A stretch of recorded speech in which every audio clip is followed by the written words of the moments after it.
নমস্কার বন্ধুরা, আমি অনিন্দিতা আপনাদের সকলকে স্বাগত জানাচ্ছি। আজকে আমি বিট দিয়ে দারুণ স্বাদের একটা রেসিপি শেয়ার করব। তো এই বিটের রেসিপিটা এতটাই সুস্বাদু, তো সবাই বলবে আমি খাবো।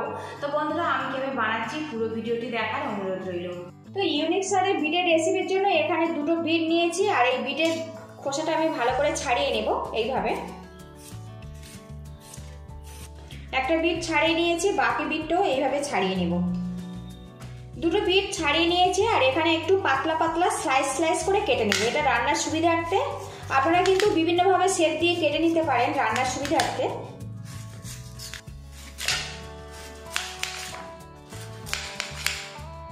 এদিকে কড়াটা গরম করে নিয়েছি, আর এর মধ্যে দিয়ে দেবো 1 কাপ পরিমাণে জল। খুব বেশি কিন্তু জল দেওয়ার দরকার নেই।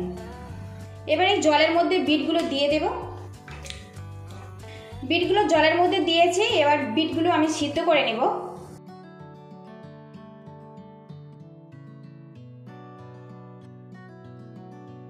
এবারে এর মধ্যে দিয়ে দেবো একটা পাকা টমেটো, আর দিয়ে দেবো দুটো কাঁচা লঙ্কা। এবারে এগুলো একসঙ্গে ভালো করে সিদ্ধ করে নেব। এদিকে দেখুন, বিট আর টমেটো কিন্তু বেশ ভালো মতো সিদ্ধ হয়ে গেছে, সাথে কিন্তু জলটাও শুকিয়ে গেছে। এই অবস্থাতে আমি গ্যাস হিটটা বন্ধ করে দেব, দিয়ে এই বিটটা নামিয়ে আমি ঠান্ডা করে নেব।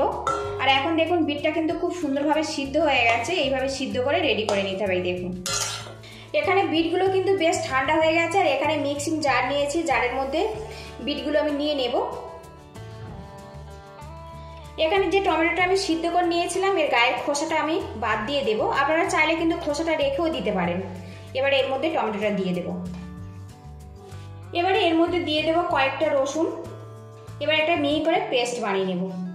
কড়াটা গরম করে নিয়েছি, আর এর মধ্যে দিয়ে দেবো সর্ষের তেল। আর অবশ্যই এই রেসিপিটা সর্ষের তেল দিয়ে বানাবেন, তাহলে অনেক বেশি সুস্বাদু হবে, আর অনেক বেশি স্বাস্থ্যকর হবে। তেলটা গরম হয়ে গেছে, এর মধ্যে দিয়ে দেবো 1/2 চামচ কালো জিরে, আর দিয়ে দেবো শুকনো লঙ্কার টুকরো, দিয়ে দেবো পেঁয়াজ কুচি।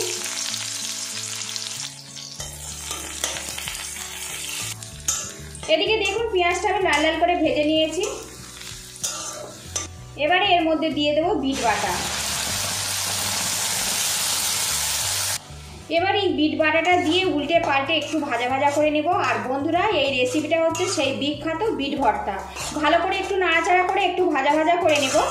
আর এই রেসিপিটা আপনারা কিন্তু ভাত রুটি দিয়ে খেতে পারেন, খেতে কিন্তু অসাধারণ হয়। ভিডিওটি দেখে ভালো লাগলে একটা লাইক দিয়ে দেবেন। নতুন বন্ধু হয়ে থাকলে চ্যানেলটিকে অবশ্যই সাবস্ক্রাইব করে নেবেন। পরবর্তী নতুন নতুন ভিডিওগুলো খুব সহজভাবে আপনাদের সাথে শেয়ার করতে পারবো। একটু এইভাবে অনবরত নাড়াচাড়া করব। বিটের মধ্যে যে জলটা আছে ওটা ভালো করে শুকিয়ে নেব। এর মধ্যে দিয়ে দেবো স্বাদ মতো লবণ। আপনারা যদি চিনি পছন্দ করেন তো সামান্য চিনি এর মধ্যে দিতে পারেন। বিট যেহেতু অনেকটা বেশি মিষ্টি, সেই জন্য এর মধ্যে কোনো রকম চিনি দেব না। এইভাবে নাড়াতে থাকবো যতক্ষণ না শুকিয়ে আসছে। এদিকে দেখুন, বিট ভর্তাটা কিন্তু পারফেক্টভাবে রেডি হয়ে গেছে। এখন দেখুন, কড়া থেকে বেশ ছেড়ে আসছে। এই অবস্থাতে আমি গ্যাসের হিটটা বন্ধ করে দেবো, দিয়ে এটা আমি নামিয়ে নেব।